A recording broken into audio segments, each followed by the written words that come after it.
Hello dear students, this is Rita, Assistant Professor of Physics, Government College for Girls, Fatehabad.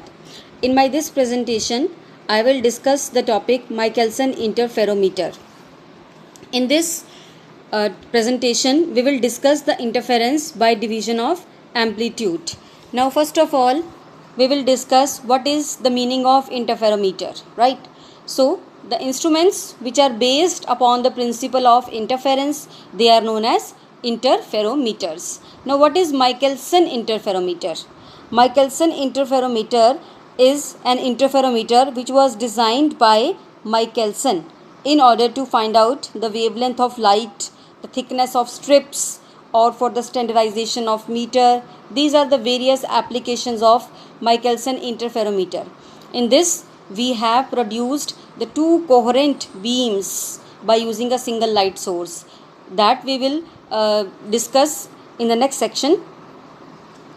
You see what is Michelson interferometer and for what it is used. This instrument can be produced both type of interference fringes, that is the circular fringes and the localized fringes. Circular fringes of equal inclination and localized fringes of equal thickness. Now this is the experimental arrangement. You look at each and every component of this experimental part of this Michelson interferometer. Like here we have used a monochromatic light source, that is a light source having the single wavelength. You can see here I have highlighted it as diffuse monochromatic light source, right? And then the light falls from this light source on the first mirror, which is half silvered mirror, which passes the half of the light and reflects the half to the movable mirror. Like you can see here, one mirror is fixed and the another mirror is movable with the precise micrometer drive. We can move it with this. Now here you have seen I have placed another plate at an angle of 45 degree with respect to the source. This is known as the compensation plate of the same thickness and material as the mirrored plate, as the first plate. The material which is used for the first plate, the same material is used for the second plate also, right? Now what is the use of this compensation plate, that we will see in the next section. You just see in the figure that we have used the half silvered mirror first, then half silvered mirror plate first, and then I have used a compensation plate next, and I have the two mirrors, one is the fixed mirror and another one is the movable mirror, right? And then we have used here a telescope in order to study the interference pattern, because when the two coherent beams will recombine, they will produce the interference pattern, and we have to see that maximas or minimas and the fringes we will obtain, we can see through the telescope. From this position you can see in the figure, right? This was about the experimental arrangement. Now we will discuss in detail the construction and the working of Michelson interferometer. Now here in this figure you can see I have used S as the monochromatic source of light. Here the two mirrors have been used, the mirror M1 and the mirror M2, which are highly polished mirrors, and they are placed at perpendicular to each other. We have used the two glass plates G1 and G2. These plates are placed between the mirrors at an angle of 45 degree, right? The rear side of the glass plate G1 is half silvered, such that the light from the source, when falls on it, that gets equally reflected and transmitted by it.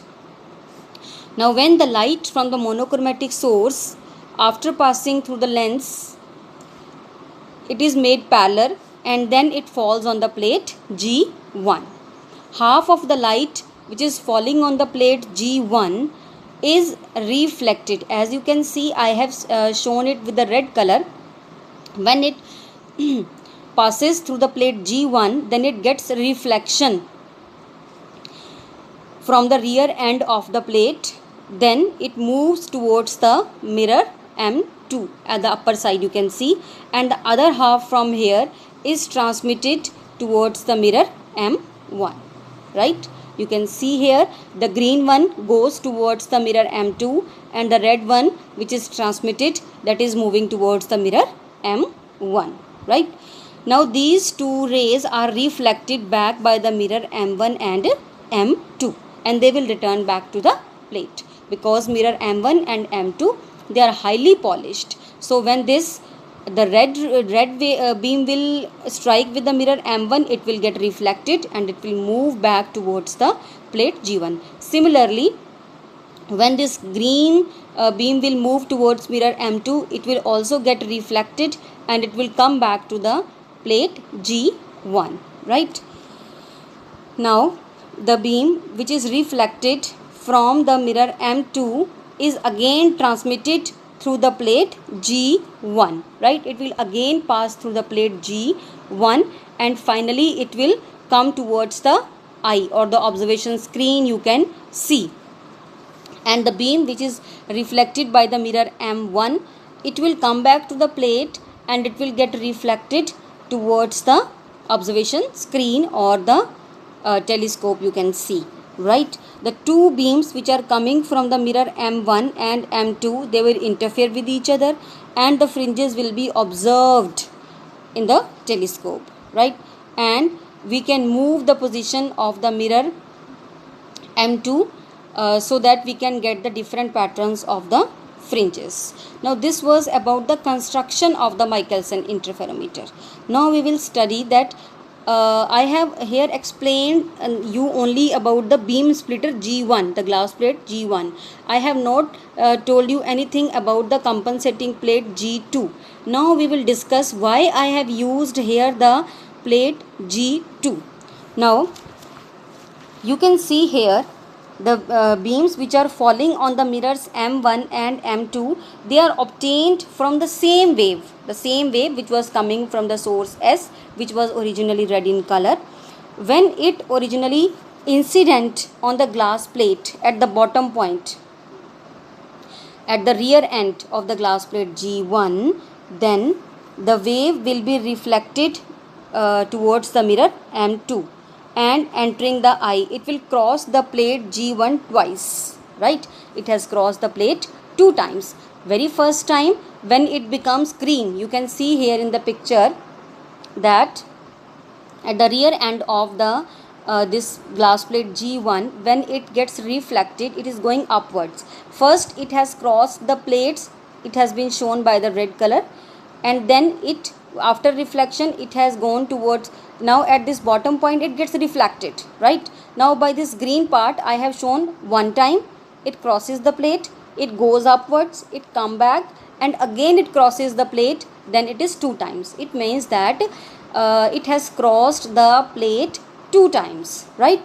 The beam which has been gone towards the mirror M2, it has crossed 2 times the glass plate G1 before entering the eye.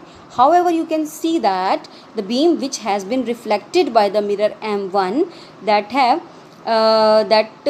not crossed the glass plate G1 even once, because it was originated from the rear end of the glass plate G1, and from here it was transmitted towards the mirror M1, and when it comes back, it gets reflected from the rear end of the glass plate and entered into the eye. It has not crossed the beam splitter even once, right? So due to this, what happens? The optical part difference of 2 mu minus 1 t will be there in the 2 beams, right? So in order to compensate that, we have introduced the another plate which is made up of same material as that of G1 and same thickness as that of G1, and it has been placed in the path of the beam number 2, right, in the beam which is shown by the red color.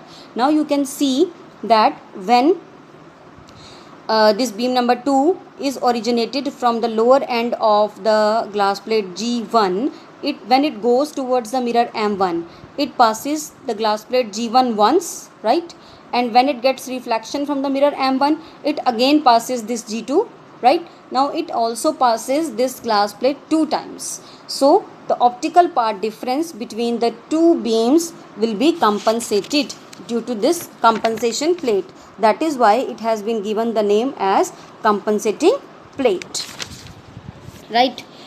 Now we will discuss about the how do we create an interference pattern. How we will create the interference pattern by using the Michelson interferometer. If the two paths are equal in length, as we have just made them equal by using a compensating plate, right? Then we gradually adjust the movable mirror. The image at the detector goes from bright to dark, right? That is, for 0 path difference we will get a bright fringe, and then for the path difference of half of the wavelength we will get the dark fringe, and then again we will get the bright fringe, and so on. So it means that when we have made the path of the two beams equal, then by adjusting the position of one of the mirror we can obtain the fringes, right? We will discuss that in detail also. Now here I have shown you the type of fringes, the different type of fringes we can obtain in the case of Michelson interferometer. You see that I have shown here. In fact, you just look at this picture. Before doing that, you look at this picture. You can see here that what will happen, how the phase changes on reflection. Is there any phase change on reflection from the surface of denser medium or not? You can see here that when the beam number 1 and beam number 2 gets reflection from the mirror M1 and M2, then both will suffer a phase change of pi. Okay, both will suffer a phase change of pi.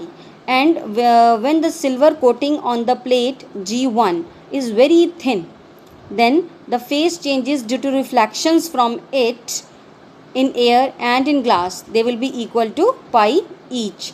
So we can say that for the maxima the path difference will be equal to n lambda, and for the minima the path difference will be equal to 2n plus 1 lambda by 2. It means that no extra phase change has been taken place due to the reflection from the surface of the denser medium. However, it has been produced, but because in both the cases it has been produced, so it will be compensated.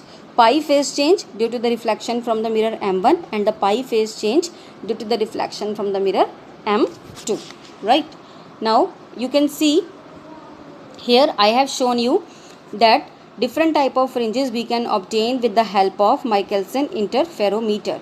You see in the figure number 1 we have used here, as you can see here, mirror M1 and M2. In the first figure you see M1 and M2, they are placed perpendicular to each other, exactly perpendicular to each other. So above M1 I have shown the dotted the M2 dash, the image of mirror M2 as M2 dash, which is exactly parallel to M1. This image of mirror M2 dash is obtained in the silvered part of the glass plate, right? So if we look from the telescope, then the observer sees that M1 and the virtual image of M2, which is here written as M2 dash, is formed in the glass plate, right? Which I have shown here with BS, that is beam splitter. So one of the interfering beam will come by reflection from M1 and the other will come from M2, or if it had come from M2 dash. So we can say that the two interfering beams which we have obtained, the one is we are getting from the mirror M1 and the another we are getting from the M2 dash, right? So Michelson interferometer is therefore equivalent to an air film which has been produced between M1 and M2 dash. This air film may be parallel as shown in the first figure, right? When it will be parallel, we will get the circular fringes which are of equal inclination. Okay, then they could be of the wedge shape. The air film between M1 and M2 could be of wedge shape, as you can see in the figure number 2. Here you can see that mirror M1 and mirror M2, they are not exactly parallel to each other, right? In this situation, M1 and M2 dash, they are intersecting with each other, or they are making the wedge shape air film, right? So in this case we will get the fringes which are of different shape, which are of equal thickness, right? Now the different type of fringes which we can obtain in the case of interferometer, they are of the straight lines, circular, parabolas, ellipses, etc., right? It depends upon the distance between the mirror M1 and M2 dash. उन दोनों के बीच के distance पर depend करेगा कि हमें किस तरह की फ्रिंजेस मिलेंगी, and also it depends upon the angle alpha between M1 and M2 dash. First of all, we will explain here the localized fringes. Okay, when the mirror M1 and M2 dash are inclined, then the air film enclosed is wedge shaped and the straight fringes are observed. You can see the center figure, figure number B, when M1 and M2 dash, they are exactly intersecting with each other, then we will get the fringes which are straight, right? In the other two positions, you can see that for the particular angle alpha, we have obtained the curved fringes which are convex towards the thin edge of the wedge, right? So these fringes are not observed for large path differences. So you can obtain these fringes only when the path differences are small. Okay. Now here the condition for the circular fringes. You can see in the figure that now first of all the circular fringes will be produced when your mirror M1 and M2 dash, you can say when your mirror M1 and M2, they are exactly perpendicular to each other. So M1 and M2 dash, they will be exactly parallel to each other. So in that case, alpha, that is the wedge angle, that will be equal to 0. So this is the condition for the circular fringes basically. Now you can see in the figure, when M1 is perfectly parallel to M2 dash, then what will happen? Here you can see as S dash is the image of the source which is formed in the plate A. You can see in the figure I have shown S dash. What is this S dash? S dash is the image of source which is formed in the glass plate A. S1 and S2. These are the two virtual images of the source S dash, right? You can see here I have shown the position of mirror M1 and M2 and the distance between them I have shown by small d, and you can see here S1 dash and S2 dash. These are the, what are these? These are the virtual images of the source S dash, right, due to the mirror M1 and M2. Now if the distance between M1 dash and M2 is d, small d, then the distance between these S1 and S2 will be equals to twice of d, because these are the images. Okay. Now you can see that the distance between S1 and S2 is 2d, and you can see here in the figure that now the path difference between the two beams will be equals to twice of d cos theta. You can see here in the figure I have highlighted it with the blue color, that you can see I have taken this triangle basically. You can see before this the path which has been travelled by both the beams is equal, but after this there is a path difference. So we have to find out this path difference by taking this triangle into consideration. So you can find out easily that this path difference will be equals to 2d cos theta, right? So the rays for which 2d cos theta will be equals to n lambda, they will give us the maxima, and for which it is equals to 2n plus 1 lambda by 2, that they will give us the minima. Since you can see here that we have obtained the condition for path difference as 2d cos theta. Okay. So since n is constant for a particular order, lambda is constant, the wavelength of light, Small d is constant because once we have adjusted the position of the mirror m1 and m2, it will be fixed. So d will be fixed. So you can see for all these things fixed, theta will be constant. So in this case, the fringes produced will be the concentric circles. So we can say that the fringes which are produced due to interference with the phase change, phase difference determined by the inclination theta, they are known as the fringes of equal inclination. Okay. So when mirror m1 and m2 dash coincide, if they coincide, this d will become 0, right? D will become 0, then this path difference will become 0, and obviously in the field of view we will get a perfect dark, right? Now when we have some this value of d, then we will get the maximas or minimas depending upon the condition of path difference. In case of Michelson interferometer, you can see here that 2d cos theta is equals to m lambda for minima, 2d cos theta is equals to m plus 1 by 2 lambda for maxima. These will be the conditions when there is a phase change from the surface of denser medium. Okay, when we have used the unsilvered plate, in that case we will obtain these conditions, right? Now in order to get the order of the fringe, when the central fringe is dark, the order of the fringe is m is equals to 2d by lambda, because from the condition of minima you can see here that when m is equals to 0, right, then you will get the central maxima, right? Central minima, central dark fringe. When m is equals to 1, you can find out the value of lambda from here, right? So we can find out the order of fringe by using this condition. As d is increased, the new fringes will appear at the center and existing fringes will move outwards and finally move out of the field of view. For any value of d, the central fringe has the largest value of m, right? Now the first application of Michelson interferometer. How we can find out the wavelength of light by using Michelson interferometer. Okay. So in this instrument, if we adjust the position of m1 and m2 in such a way that they are exactly perpendicular to each other, in that case m1 and m2 dash, they will be exactly parallel to each other. Okay.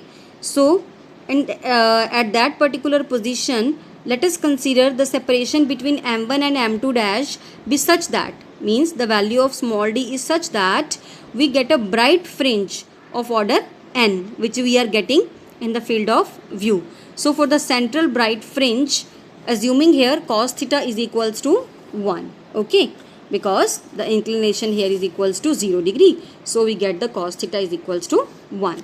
So we can put it in the condition of path difference, that is 2d cos theta is equals to n lambda. So substituting cos theta is equal to 1, we will get 2d is equals to n lambda, right? So you can see here that for the path change of lambda, 2 lambda, 3 lambda, we will get the bright fringes. For the path change of lambda by 2, 3 lambda by 2, 5 lambda by 2 and so on, we will get the dark fringes. Okay. So from this expression you can see here that we can find out the value of wavelength. Lambda is equals to 2t by n, right? This was the way how you can obtain, how you can find out the value of wavelength of light, right? So this was about the Michelson interferometer, and I hope you understood the idea behind Michelson interferometer, and you came to know that how we can find out the wavelength of monochromatic light used by using a Michelson interferometer. Thank you.